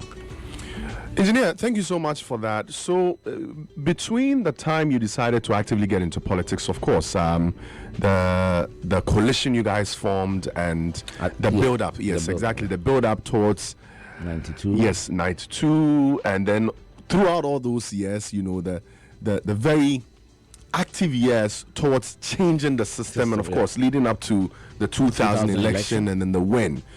And then after that, you were appointed as secretary. Press secretary. Yes, press secretary. You were actively involved. I mean, I still remember these times vividly. You've contributed so much to this political party. And of course, with what you're saying, there are a lot of things you felt were ideal, to sending the party to that destination you always saw in the beginning. I mean, changing the system. In 2016, something happened, and I want to ask this because of time. It's important. Yes, the party you had told for 2015, actually. Yes, thanks for the correction. Something very, very huge happened here in Ghana, and this party you had told for decided to suspend you after, a few things happened. What I want to find out from you today, I think because of time, how would you describe this period in your political, life, and what kept you grounded and still focused? Because I've known you for long, and you're still focused on holding on to the mantle. You're still focused on ensuring we cause that change we've always wanted. You could have been, somewhere doing something else. I mean, after all, the people you decided to move with, contribute to their effort into causing the change decided. I think it has to. I have to clarify things. Yes, let's get that going. The general party. The party was never asked. The party loves me till today. The general party, they love me. They were livid. But of course, there were some machinations against me. A few people created a situation. There were some two guys who were so-called based. One was called Adreba, and the other one was Josiah or something. I've not even ever met them. Wrote petitions from UK. Petitions? Yes, petitions were never filed at the party headquarters, which is the procedure. How the petition found their way into the disciplinary committee. And so it was all orchestrated. It was all orchestrated because some people felt that I was too tough, You're a type that didn't want certain things under the sleeve. Of course, we can't do that. I don't want to be manipulated. I don't want to manipulate anybody. And I think in the collective interest of the country and my party. There are some people who don't like that. They want to have control and they want to be able to say, go left, you should go left. I will not accept that kind of thing. And so you look, first and foremost, even the procedure for myself, the chairman, Paul Afoko, and those of us who were suspended, the procedure was never followed completely. I chose not to speak, not because I accepted that, but it got to a point, look, by that time, we had successfully conducted all the internal arrangements in the party. People tend to forget that the presidential primary, there was a two-stage primary that had been done seamlessly without an issue. Then candidate Akufo-Addo had won over 90% of the vote. Then the parliamentary primaries. By the time I was leaving office, there was only about 5 or so outstanding, maybe less. The work had been done. It had been done seamlessly. In fact, one day we did over 250. One day. No, you didn't hear anything because if you are fair-minded and people don't feel that you are trying to engage in any shenanigans and machinations, and they trust that when they win, they've won, and when they lose, they just didn't get the majority vote. So it is important how you set the environment up. And we did that. Worked with the Electoral Commission closely and got them to handle even the registers. I took it straight from the party headquarters, verified them, and gave it to the operations department of the electoral commission. So when you go there, it is not a party person holding it who wants to adjust here. This man is not. No, you go there like a voter. You look through with the presiding officer who is an employee or a representative of the electoral commission, and then that is done. That was done. Okay, so the kinds of things. I mean, what worried me, what hurt me at that time, it was very low, but by God's grace, the training I've had, my father's death, and the kind of difficult life I had endured makes me a very emotionally strong person. And I have positive motives. Yes. I knew I had Your done intentions are clear. I had done nothing wrong. So I was never worried.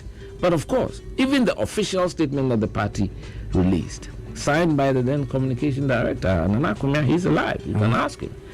Those were things that I answered one by one because I didn't think there was anything wrong. I mean, if a general secretary offers a candidate a waiver on good condition, I get a letter from Peter Amewu, then Voter Regional Chairman, the current Minister of Railways, that look, Voter is our difficult place, Governor. I say, yes, I appreciate that.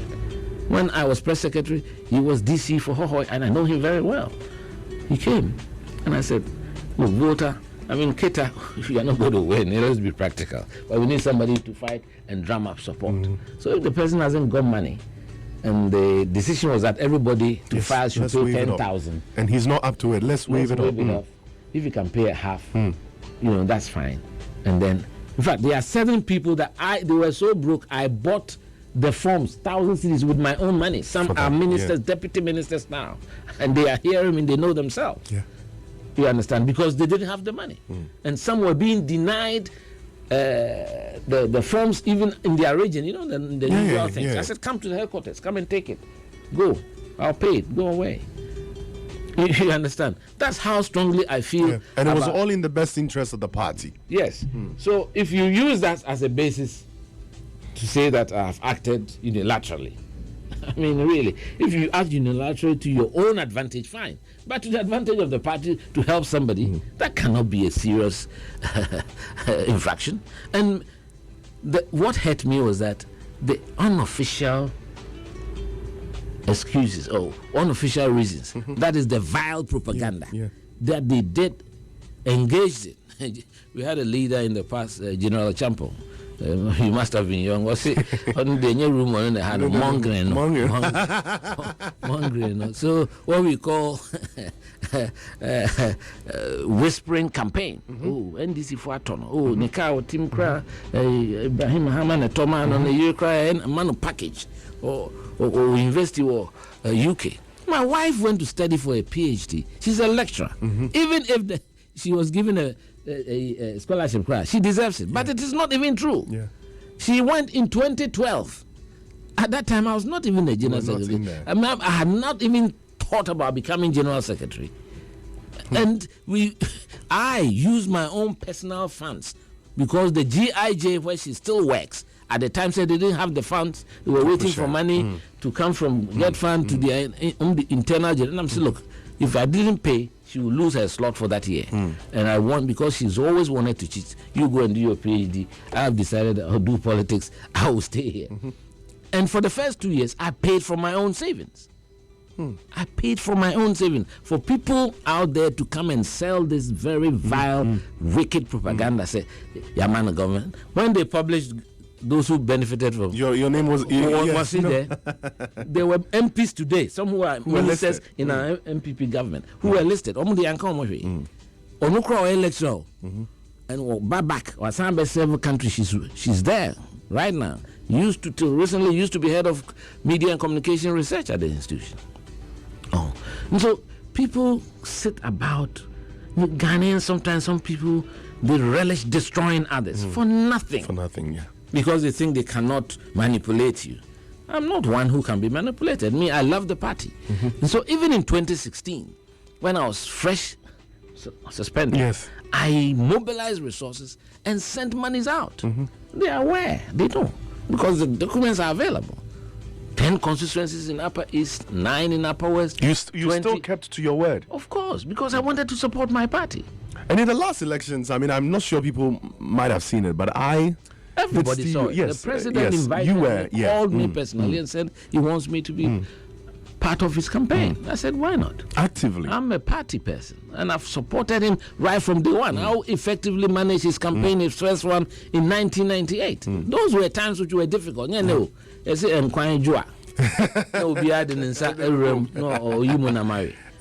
days in 1998, when he was starting his first parliamentary presidential bid, there were only 6 of us. Six. And I will mention them for posterity. Christine Checha, who was an MPK post. Benin Dako, who was his next door MP. Etiwa was then one constituency. Yao Benin Dako was the MP. Then Kranchi, Asante Achim South, Dwaso. Yeah. He was also the MP. Only 3 MPs out of the 67 had the courage to follow him, because at that time Kufuor was the leading light. And in Ghana, that's what happens. The people go where the wind is. The 3 of us, myself, KWABENA AGYEI AGYEPONG, Victor Newman, and then Brigadier Numensa. 6 of us. Yeah. I still have that picture. One of these days I'm seeing some now. I think whenever you're ready to release, let's join us and make it happen. We were the 6 that traveled with him, leaving his house at East Legon here. And so for people to create the impression that I didn't want President Akufo-Addo to be president, and when I had become general secretary, the head of the party officially, who will be sitting in cabinet when we come into government, does it make sense to you? No. Does it make sense to you? And so, but these things were said. A lot of lies, that organizing mobs to attack the headquarters, and then send out a message that during our time there's confusion. Since I've been here, how many people did I come here with? I don't have bodyguards. I never move with bodyguards. I don't have them. I'm not, because my heart is clean. I have a clean conscience. I want to serve my country. I don't think I've wronged anybody. I'm not perfect though, but in the main, I mean, this is what happened. But again, I resorted to my Bible. My wife was very strong. My family. I mean, it's the kids that I worried about, because in today's they will be watching the internet. They'll see a lot. So I used to call them, hey, don't even go on the net. Don't read what they are writing. It's not true. So, but I mean, they know you personally. Of course. So, but the kids, I mean, they'll feel very, so it is for them and my family that I think the time is ripe for me to tell my side of the story. The fact that I kept quiet, some people feel that it was true. No. At the time, I knew we had prepared the ground for us to win the election. With those internal arrangements had gone on seamlessly. And leave things in the hands of God. And in time, the world will see. You think that if the president really believed that I was against him, he would call me to come and follow me, to come and work for him? And since he won, I'm here. I'm still minding my business, because my life, I want to repeat this, is not defined by the positions I occupy. It's defined by the relations I have with my friends. My friend sitting here, I've known him, we've done things together from the 80s. You understand? I have friends from the 70s, and that's what I keep, and that's what makes me happy. That's good. And so I want the young people to believe in themselves, to believe in the country Ghana, to be able to serve Ghana, and not think about everything that they'll get for themselves. You don't need it. When you grow up, you realize that these days, in the evening, when if you want to go and spark a car, you feel lazy. But when we were young, I remember when I got my first BMW in 1993, I had done some big job in Obuasi as a project engineer. If you go there, it's called Tiny Roland Estates, 150 housing units. We were the project engineers with my big brother Osei Kwame Ajima, who used to be past president of the Ghana Institution of Architects. He was the main architect, and my colleague Leslie. We set it up, we delivered it on time, within budget, $12 million project. And so we were paid quite some reasonable, Then some. And I mean, that night, you can't sleep, man. When you are young, but I've always been sober. You have your feet on the ground and all that. So I want the young people to have a passion for this country, to have a passion for what is good. When I hear on social media, as for money, whatever we do, we'll get it, I look at them. How much do you need? If we gave you $2 million today, you can't even spend it. What? So we should not be in a hurry. Let's be happy. Money can buy contentment, but it is the mark you leave on people. Yeah. I mean, there are a lot of people who call me and tell me things I've done for that I've forgotten. Because when I was press secretary, look, if you look at the logs of visitors at the time at the castle, my name was far. Everyone was coming for you. Because when you come, I won't ask you, do you have an appointment? No. Politician? Yeah. When we are going you to are campaign, serving the people. Yeah. Well, once you have the patience to wait for me, between 3 and 6, of course, before 3, I'm doing the president's business. Yes. But between 3 and 6, you come, and there are many people I discovered who are now people in this country by just coming to me and talking to me about their problem. I say, okay, I call here, go here, and then the person gets admission maybe at the School of Communication Studies or something, and they are all there. So, I mean, this life, I believe that we have a wonderful country, and when I mentioned being detribalized, we should see ourselves as Ghanaian first and stop saying that this man is from here. Where you come from, I don't care. I don't care. But I know he comes from Yendi, but he's one of my best friends from childhood. So what does that got to do with anything? You understand? Let's look at Ghana and do things for the betterment of our country, because the world, the outside, they love this country, they respect this country, and we've earned it by our 30 years of improving our democracy. We are not perfect. There are shortcomings, but we can address them. So my brothers who want to engage in demonstrations, for me, June 4 is a no-no, but it's their choice, because they should know that they are raking old wounds, because some of us, we can start speaking about those things that we have tried to say, look, let's put it behind us. Let's clear it out of the memory. Yes, exactly. And then if they have real issues to deal with, that's not a problem. Governments are there to satisfy the wishes and the mandate of the people. And when where they are falling short, we should be able to tell them. And that's how I wanted us to build a strong party. And in our party, we had strong people, Darocha and the rest. Peter Alajete, they could look for in the eye and advise them. That is what we want. Political leaders in the party who can look the president in the eye and tell him, Mr. President, you are not an independent candidate. That's where the accountability starts from. You are the product of the party. We don't want you to take action that really will not inure to the benefit of the country and bring bad coverage to the party. I don't think I'm seeing that now. And I think that is what I worry about.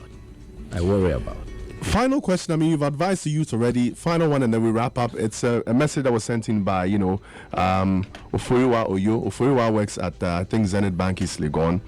Oh. So she wanted to know, and I also wanted to know in the beginning, but I wanted to keep it for later. Are we ever, at any point in time, seeing you in the capacity of the head president? Well, I think you have to go back into history. In 2007, I was the youngest presidential aspirant. So it's something I've done before. So I've seen you again. I've not ruled it out. The time hasn't come yet. The party, dream is still on. I haven't ruled it out. My passion is for this country. I want to repeat what I said. That in this, our MPP, there shall be no coronation. If you want to become the leader, you have to do the hard work. Hit the debt. Go to the 200,000 delegates in the various Pumpurungu, Yonjo, Lanlerugu. Go to them. Come to Walewale. Come down to Nantong, Shegu, Karaga. Go there and meet them. And go and tell them why they should have confidence to invest leadership in you. If I decide to do so, I will go around and tell them. You understand? But like I said, I have not ruled it out.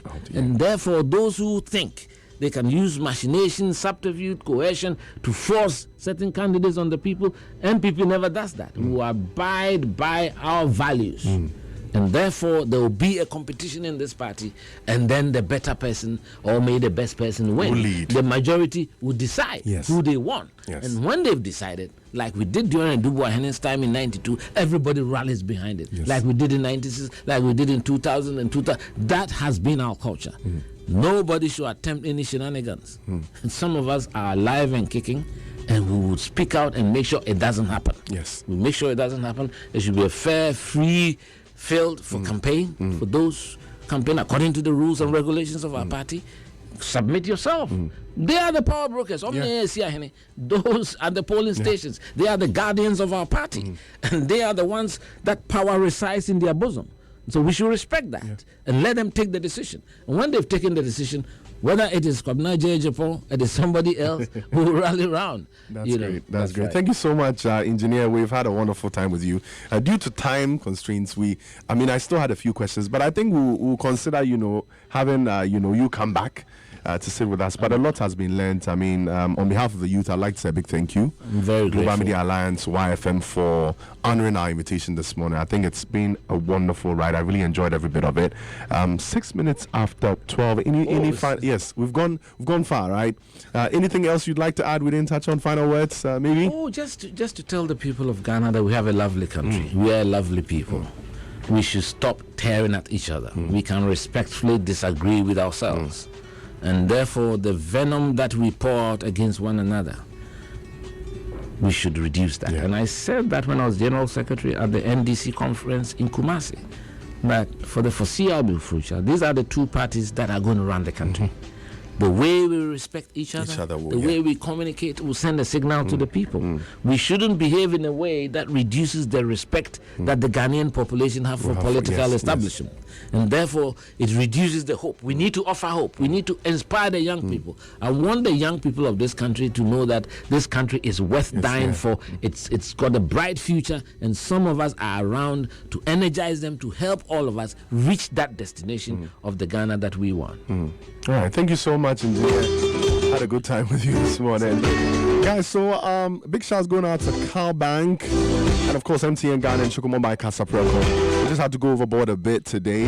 Big shouts going out to Winston Michaels and Nat Jama. They're on next with Kwabs Hansen for shouts on why. We'll wrap up after these messages, okay? Boss, please need to sign these checks for the power bill, water bill and refuse collection. The supplier says if their payment doesn't come this week, the prices will be different next time. And boss, the driver says to remind you about his advance.